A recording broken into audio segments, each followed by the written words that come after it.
Morning బ్రేక్ఫాస్ట్లోకి puri ఇంకా చోలే చేసుకున్నారంటే చాలా టేస్టీగా ఉంటుంది. నేను చెప్పిన ప్రాసెస్తో చేశారనుకోండి పూరి చాలా స్మూత్గా పొంగి వస్తుంది, అలాగే చోలే కర్రీ చాలా టేస్టీగా వస్తుంది. ఇలా ఒకసారి ట్రై చేయండి. Hi hello welcome to Varnika Telugu life style. ముందుగా చోలేని నైట్ అంతా నానబెట్టుకొని పెట్టుకోవాలి. ఇలా చోలే నానబెట్టుకుంటే తొందరగా ఉడుకుతుంది. ఇలా చోలేని మొత్తం కడిగి నానబెట్టుకొని కుక్కర్లో వేసుకొని దానికి సరిపడా వాటర్ తీసుకోవాలి. ఇప్పుడు ఒక క్లాత్ తీసుకొని అందులో కొంచెం టీ పౌడర్ అలాగే కొన్ని యాలకులు 2 లవంగాలు వేసుకొని మూటలాగా కట్టుకొని చోలేలో వేసుకోవాలి. ఇలా వేసుకోవడం వల్ల కలర్ అలాగే ఇంకా టేస్ట్ చాలా బాగుంటుంది. ఇలా ఒకసారి వేసుకొని ట్రై చేయండి, టేస్ట్ చాలా బాగుంటుంది. ఇలా మూట కట్టుకొని ఆ చోలే దాంట్లో వేసుకొని 3 to 4 విజిల్స్ వచ్చేదాకా కుక్ చేసుకోవాలి. ఇలా కుక్ అయ్యేలోపు మనం మిగతా ప్రాసెస్ కూడా చేసుకోవాలి. ఇప్పుడు ఒక చాపర్లో దాంట్లో కొన్ని ఆనియన్స్ తీసుకొని ఒక 3 ఆనియన్స్ తీసుకొని చాప్ చేసుకోవాలి. ఇలా కొంచెం అరలో అయినా వేసుకోవచ్చు, కాకపోతే కోర్సుగా కావాలి అని ఇలా చాపర్లో వేసుకుంటే ఇంకా కోర్సుగా వస్తాయి.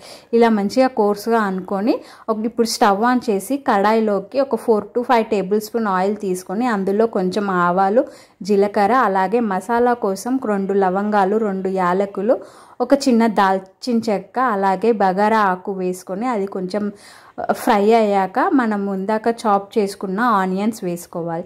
ఆనియన్స్ని బాగా కలుపుకొని ఆనియన్స్ అన్నీ సాఫ్ట్ అయ్యేంత వరకు కుక్ చేసుకోవాలి. అలానే దాంట్లో కొంచెం కరివేపాకు వేసుకొని ఒకసారి కలుపుకొని మూత పెట్టి ఆనియన్స్ సాఫ్ట్ అయ్యేంత వరకు మంచిగా కుక్ చేసుకోవాలి. ఇది కుక్ అయ్యేలోపు మనము పూరీ కోసము పిండి తడుపుకుందాం. ఒక గిన్నెలోకి 2 కప్పుల గోధుమ పిండి వేసుకొని దాంట్లో 2 టేబుల్ స్పూన్ రవ్వ వేసుకోవాలి. రవ్వ వేసుకోవడం వల్ల పూరి అనేది కొంచెం క్రిస్పీగా వస్తుంది.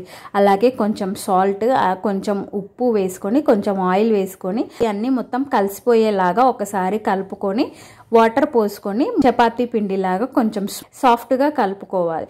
ఇది కలుపుకు ఉంటే ఇక్కడ ఆనియన్స్ కూడా సాఫ్ట్ అయ్యాయి. అందులో కొంచెం అల్లం వెల్లుల్లి పేస్ట్, కొంచెం పసుపు వేసుకొని బాగా కలుపుకొని పచ్చివాసన పోయేంత వరకు కుక్ చేసుకోవాలి. ఇప్పుడు పూరి పిండి సాఫ్ట్గా కలుపుకొని మూత పెట్టి కొద్దిసేపటి వరకు రెస్ట్ ఇవ్వాలి. దాన్ని ఒక 20 మినిట్స్ పాటు రెస్ట్ ఇవ్వాలి. అలా పక్కకు పెట్టుకొని అదే చాపర్లో కొన్ని టమాటోలు తీసుకొని దాన్ని కూడా మంచిగా చాప్ చేసుకోవాలి. ఇలా చాప్ చేసుకొని ఇప్పుడు ఈ చాప్ చేసుకున్న టమాటోలు వేసుకొని ఒకసారి బాగా కలుపుకొని మూత పెట్టి టమాటోలు కూడా సాఫ్ట్ అయ్యేంత వరకు మంచిగా కుక్ చేసుకోవాలి.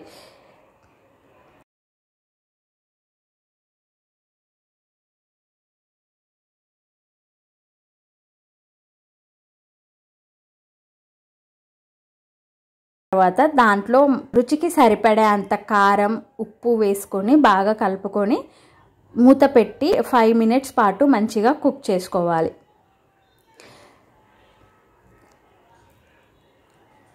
ఇలా ఇది కుక్ అయ్యేలోపు మనము ఇందాక చోలేని బాయిల్ చేసాం కదా, అవి ఒకసారి బాయిల్ అయినాయా చెక్ చేసుకొని ఇందాక టీ పౌడర్ వేసుకున్న ఆ మూటని కూడా తీసేసుకోవచ్చు. ఇది ఇంకా దీనితో మనకి అవసరం ఏముండదు, ఇది తీసేయచ్చు. ఇంకా ఇప్పుడు చోలే కూడా చాలా మంచిగా కుక్ అయ్యాయి. ఇప్పుడు వాటిని కూడా పక్కకు పెట్టుకొని ఇందులో ఇప్పుడు టమాటోస్ దాంట్లో మొత్తం ఆయిల్ కొంచెం సపరేట్ అయ్యింది. దాంట్లోకి కొంచెము ధనియాల పొడి అలాగే గరం మసాలా ఇంకా చోలే మసాలా వేసుకొని ఒకసారి బాగా కలుపుకొని మళ్ళీ మూత పెట్టి ఒక 5 మినిట్స్ పాటు కుక్ చేసుకోవాలి.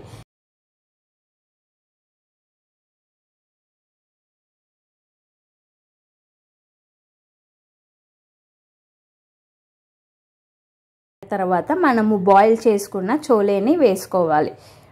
కలుపుకొని 5 మినిట్స్ పాటు మూత పెట్టి కుక్ చేసుకోవాలి. ఈ మసాలా మొత్తం చోలేకి పట్టేలాగా కుక్ చేసుకోవాలి.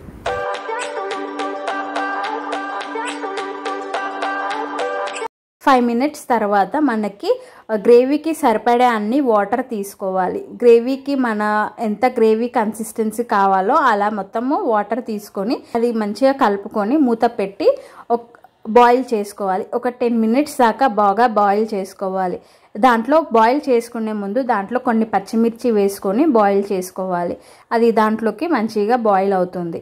ఇలా మొత్తం బాయిల్ చేసుకోవాలి. ఒకసారి టేస్ట్ చూసి సాల్ట్ కూడా చెక్ చేసుకొని, సాల్ట్ మాకు కొంచెం సరిపోలేదు, ఇప్పుడు సాల్ట్ కొంచెం వేసుకుంటే బాగా కలుపుకొని మూత పెట్టి, మేము పూరీ కూడా చేయాలనుకున్నాం కానీ ఇది వేరే స్టవ్ మీద షిఫ్ట్ చేసి దీనికి పూరీ కోసం ఆయిల్ హీట్ చేసుకుంటున్నాము. ఇప్పుడు చోలే కర్రీ ఒకసారి చెక్ చేద్దాం. ఇది గ్రేవీ కొంచెము మేము అనుకున్న కన్సిస్టెన్సీకి వచ్చింది. కొద్దిసేపు ఇంకా అలా ఉంచేసి మీరా వేసుకొని ఒక 2 మినిట్స్ స్టవ్ పైన ఉంచేసి స్టవ్ ఆఫ్ చేసుకుంటే అంతే, చోలే కర్రీ రెడీ అయిపోతుంది.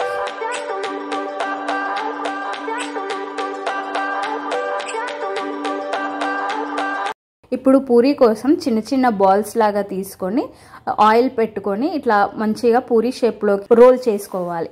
పూరీ రౌండ్గా రోల్ చేసుకోవాలి. నేను ఈ పేపర్ని ఆయిల్ పేపరే యూజ్ చేశాను. మీరు అలా యూజ్ చేయాలంటే యూజ్ చేసుకోవచ్చు. ఇలా చేయడం వల్ల ఆయిల్ కూడా, దాంట్లో ఉన్న ఆయిల్ కూడా యూజ్ అవుతుంది. అలా పూరీ చేసుకొని ఆయిల్ హీట్ అయిన ఆయిల్లోకి వేసుకుంటే చూడండి ఎంత మంచిగా పొంగాయో. ఇలా సింపుల్గా చేసుకోవచ్చు. పూరీ అన్నీ ఇలానే మంచిగా పొంగుతాయి. ఇలా ఒకసారి ట్రై చేయండి. నేను చెప్పిన ప్రాసెస్ తోటి చాలా టేస్టీగా ఉంటుంది. పూరీ విత్ చోలే కర్రీ చాలా టేస్టీగా ఉంటుంది.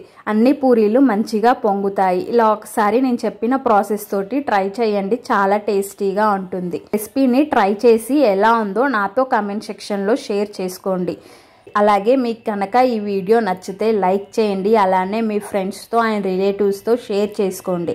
ఇలాంటి సింపుల్ అండ్ ఈజీ రెసిపీస్ కోసం please do subscribe to my channel. చూడండి పూరీ ఎంత సాఫ్ట్గా ఎంత బాగుందో. ఇలా ఒకసారి ట్రై చేయండి. ఛానల్లో ఇంకా ఫుడ్ రెసిపీస్ ఉన్నాయి, ఒకసారి చెక్ చేయండి. మేము ఏదన్నా రెసిపీస్ ట్రై చేయాలంటే మాకు కమెంట్ సెక్షన్లో షేర్ చేయండి. మేము ఆ రెసిపీని ట్రై చేసి మీకు షేర్ చేస్తాము. Thank you for watching. Have a great day.